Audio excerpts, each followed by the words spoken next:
So our first speaker is Jérôme Martin. So he's the project director at the Council of Canadian Academies. Prior to that, he held positions as a research scientist at the St. Lawrence River Institute. He was also director of environment for a consulting firm, and he was recently science advisor for Fisheries and Oceans Canada. He also led the first national risk assessment for oil and chemical spill in Canada. So welcome, John.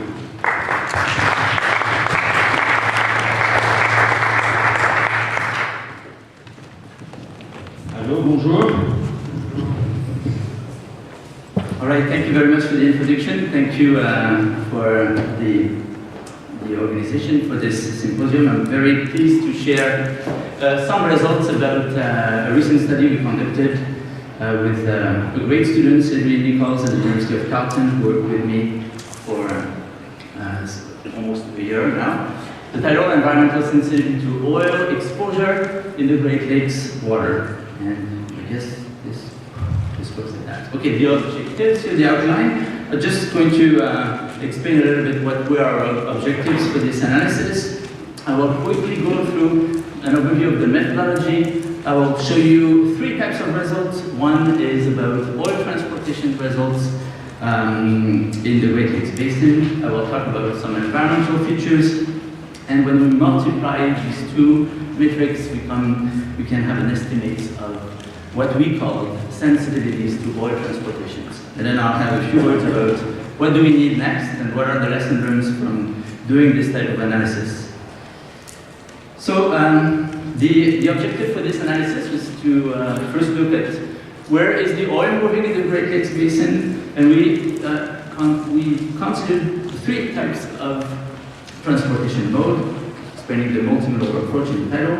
We looked at oil moved by rail, pipelines, and marine shipping.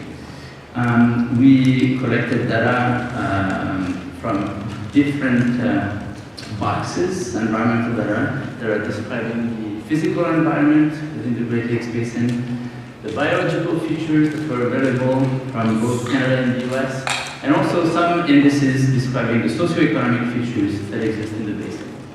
And then, when we got the maps for both of these metrics, we evaluated the overlap between the transportation and the environmental data.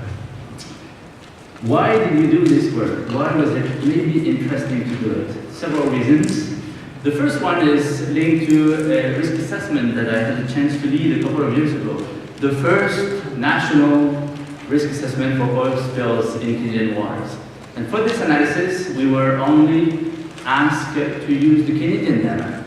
And since there is no wall yet between USA and Canada, and there will certainly never be a wall in Great Lakes water between USA and Canada, we thought that maybe we should have the US data in the analysis.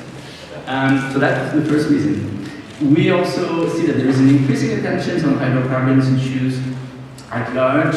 This is true for the Great Lakes Basin. I think it's also true at large for freshwater systems. We have a lot less knowledge about oil behavior, fate, trajectories, etc., impacts. And then the last reason is that there was actually no existing analysis combining the multiple ways we transport oil to the Great Lakes. So that was another reason to do it, because for all of these transportation modes, we have a similar commodity that could be crude oil, refined products, LNG, etc., etc. So this is a warning sign. Now, what this is not, and I know Michelle, you want to talk about risk, and we can talk about it, but this is not a risk analysis. This is not a risk analysis because we didn't look at any probabilities of spills in this analysis, which will be required for a risk analysis. We didn't look at the fate and behavior of oil. There is no work about trajectories here that will be presented, so not a risk assessment. And another element that is not part of this analysis is we didn't look at any prevention or response measures that could be in place that will mitigate any impacts that we may see in the environment. This analysis is limited to public data. We did that on purpose. No hacking. We didn't try to get illegal data. We took the data that was readily available now to do the analysis in both USA and Canada. So the methodology, quickly, we took data, you can see all of the data sources in our report, describing the rail locations, the associated volumes with this transport. We looked at pipelines moving crude oil, moving refined products, moving natural gas. We looked at the locations of these pipelines, and we associated to these pipelines, depending on the proximity to refineries and the oil handling facilities, we associated volumes with these pipelines. And we looked at the amount of traffic, marine shipping throughout the Great Lakes using one specific tool, that is the AIS data, the Automatic Information System. This is a way to locate ships that are above 300 tons, and that's part of the regulation. So we can have a map of how much marine traffic is happening. We considered crude oil, refined product, LNG, a little bit of asphalt, coke and asphalt as well, not so much. And that was what I described as the exposure boxes in our analysis. And then on the other side, we looked at the biological, the physical, and the socioeconomic index. We used an equation that was used in other similar analysis in Australia, New Zealand, and in Canada, where we use these weights here. 30% of what we call the environmental sensitivity index was physical, 50% was biological, 0.2, 20% socioeconomic. And this is absolutely true. These are trivial numbers. They differ from areas to areas, but we had to choose one for the analysis. And I will present the results based on these numbers. This is what we call the consequence portion. The screen is big on this side, so that's great. We took the raw data. This is all the AIS track data. We collected data from about 3-4 years of AIS data for the Great Lakes. We did an analysis to have density areas, high density traffic areas. Here we looked at seasonal changes, etc. It's all in the report. So this is the raw data for the AIS data. This is the raw data for the amount of rail roads that we may see in both countries. You can see that there's a lot more rails.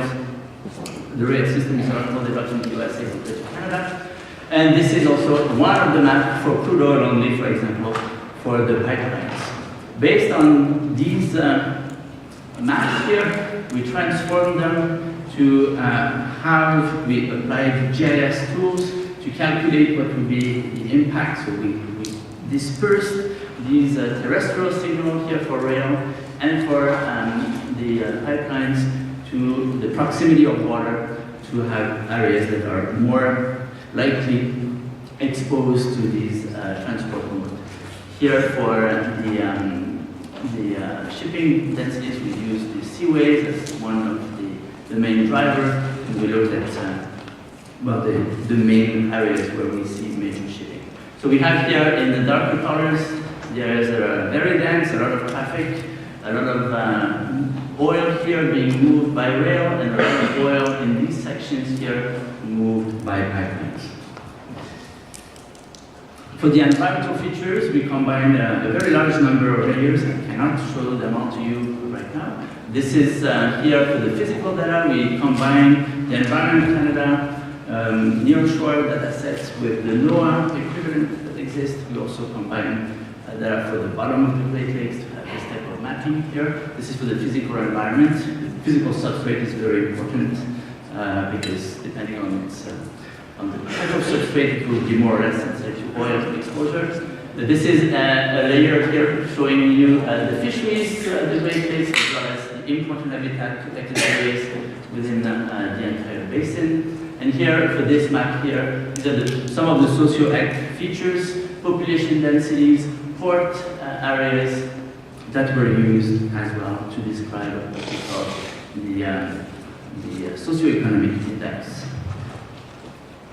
This is the overall consequence layer that we got for the entire Great Lakes, all three combined in one. And what we typically see is that the sensitivity is higher closer to shore, near shore areas are showing with a brighter color. And what we see here is that often, well, we have the lower Great Lakes that are a little bit more important for two reasons. One is because we have maybe a lot more people around these areas, so in terms of socioeconomic value, there's a higher value. And it's also like this because it tends to see that we have, unfortunately, a little bit less data for the upper lakes, especially for Lake Superior, with regards to biological features, for example. So some of it is true, some of it is not true. So this is what we use for the environmental sensitivity. These are the results here. If we combine our layer for the pipeline with the sensitivity, this is what we observe here. We have these areas here that are very sensitive. Chicago here, part of the area, the area close to Lake Ontario here, this area that are very sensitive to crude oil movement. And in the report you can find the same map for refined products. It's not the same because it's not the same pipelines, they're not located at the same place.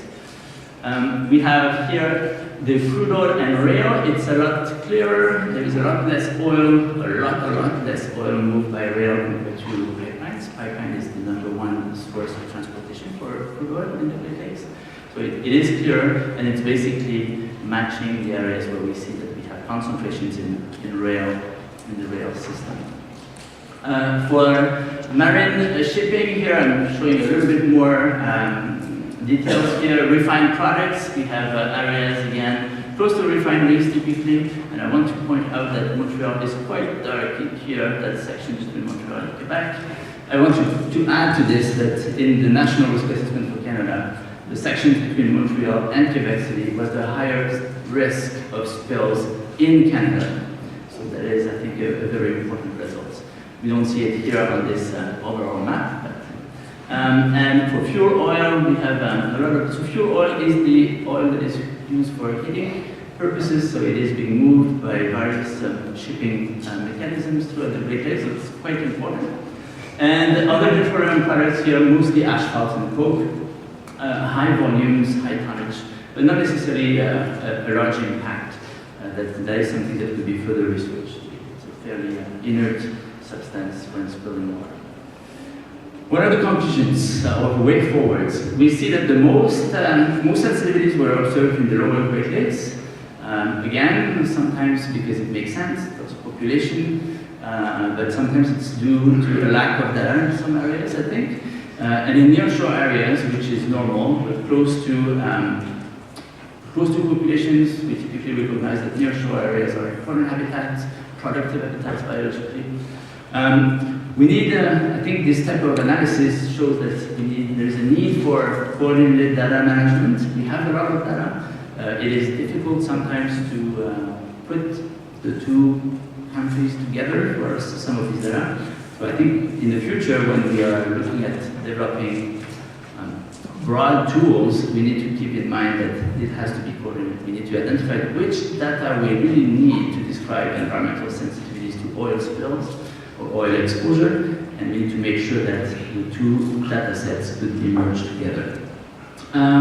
We could expand this work by adding probabilities. We do have probabilities for marine shipping. I do not have probabilities for pipelines and rail. So that if we do have that information, we could move forward a little bit more and go towards the more risk assessment, ecological risk assessment type of analysis. And we could also look at potential trajectories in areas that we find that are sensitive, that have a lot of oil, that could be useful, again, to, for example, assess if the level of response is appropriate in a given area. I think last, it's very important to frame the tools in a way that we can use them in the future. There are many projects in the books, in Canada, in the US. I think the tools that we need must be some to be updated very easily to consider this future project and future volumes. There's a number of reports that you can access if you are interested. One, this is the Canada Risk Assessment that includes only the Canadian Great Lakes. There's a wall in that report. There is the Great Lakes Commission report that is available maybe online on the Great Lakes website. And 2 reports from the Council of Academies. One is about risk of marine shipping in Canada. I have a couple of copies with me if you're interested. And the very recent report that is the value of commercial shipping in Canada that includes an economic analysis for our economists in the room. And this being said, I thank you for the foundation that supported this work and the Great Lakes Commission for the support. Thank you.